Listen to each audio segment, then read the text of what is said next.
Hey there, campers. It's me, Robin, ready for snuggles and story time. So grab yourself your stuffy, grab yourself your blanket, and let's get comfy cozy for another story.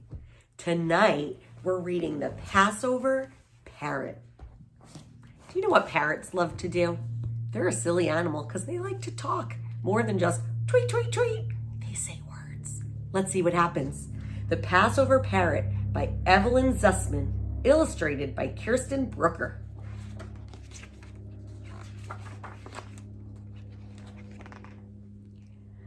I loved our brownstone house in Brooklyn. It had a large, homey kitchen and lots of rooms upstairs.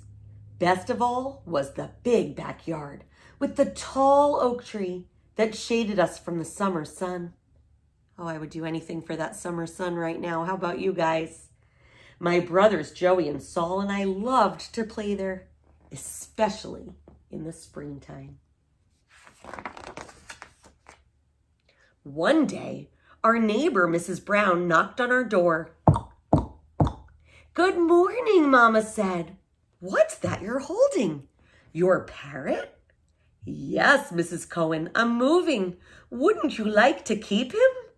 She noticed me tugging at Mama's skirt and pushed the cage into my hand. "For you, Lily, a present."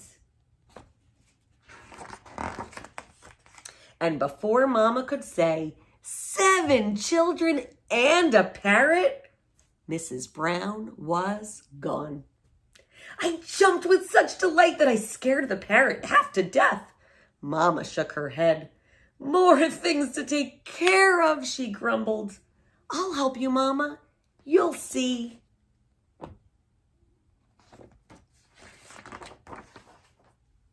It was shortly before Passover, and Mama was cleaning the house, removing all the chametz, the leavened foods we can't eat on the holiday. She began to refer to the parrot as that chametzkala bird, and before long, we all called him Chametz. Look, he even likes to eat matzah. "Can you say the 4 questions in Hebrew?" Papa asked me a few days before the Seder. His smile seemed to say, "It's okay if you can't." But Joey was old enough to ask them in English, so I made up my mind to learn them in Hebrew. "Mama, will you listen to me say the 4 questions?" I asked. But Mama was too busy. "Ask Joey to listen to you."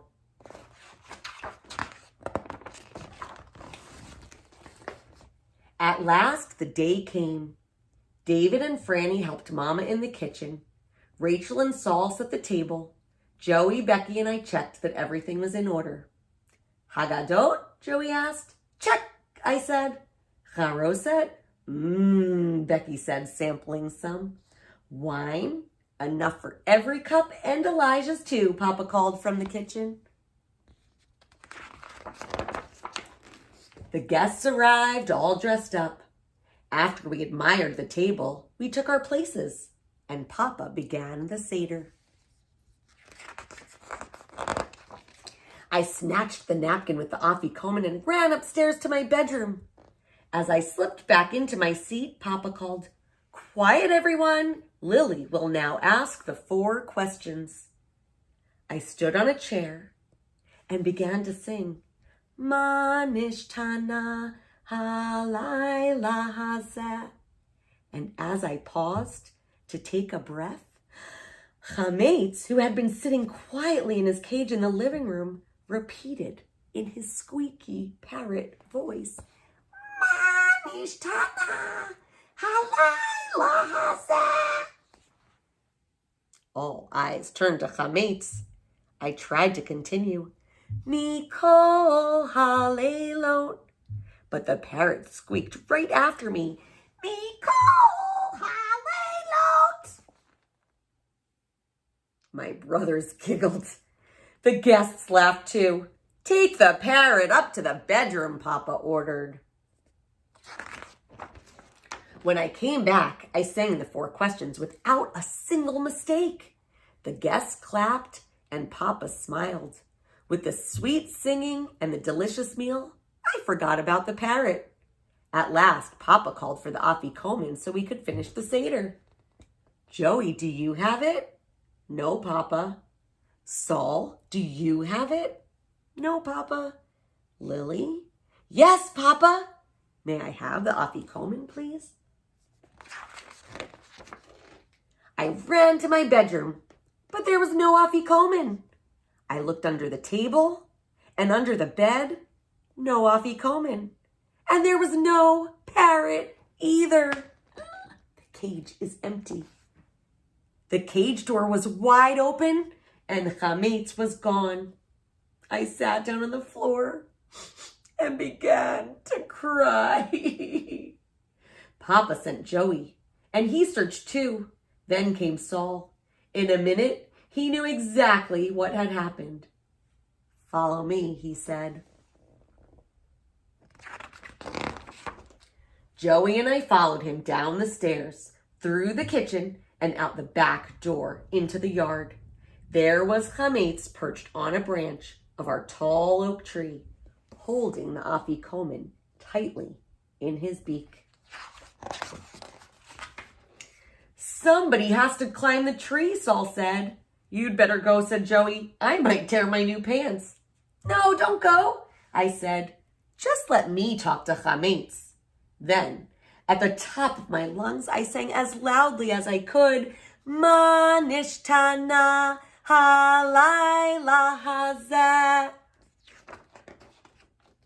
Chametz couldn't resist. He opened his beak and repeated, Ma nishtana. And the afikoman dropped. Did Joey catch it? Did Saul? Nope. I caught it myself. Well, what was left of it. When I turned around, the whole family and all our guests were standing behind me, watching and clapping. As we returned to the house to finish the Seder, we heard echoes of a squeaky voice singing, Manishtana. Chametz had flown quietly back through the window into the cage, perched on one leg. He was practicing for the second night's Seder. The end. I hope that you guys practice your 4 questions, and I have a feeling you're not going to have any critters repeating you, but let me know if you do. Until then, good night.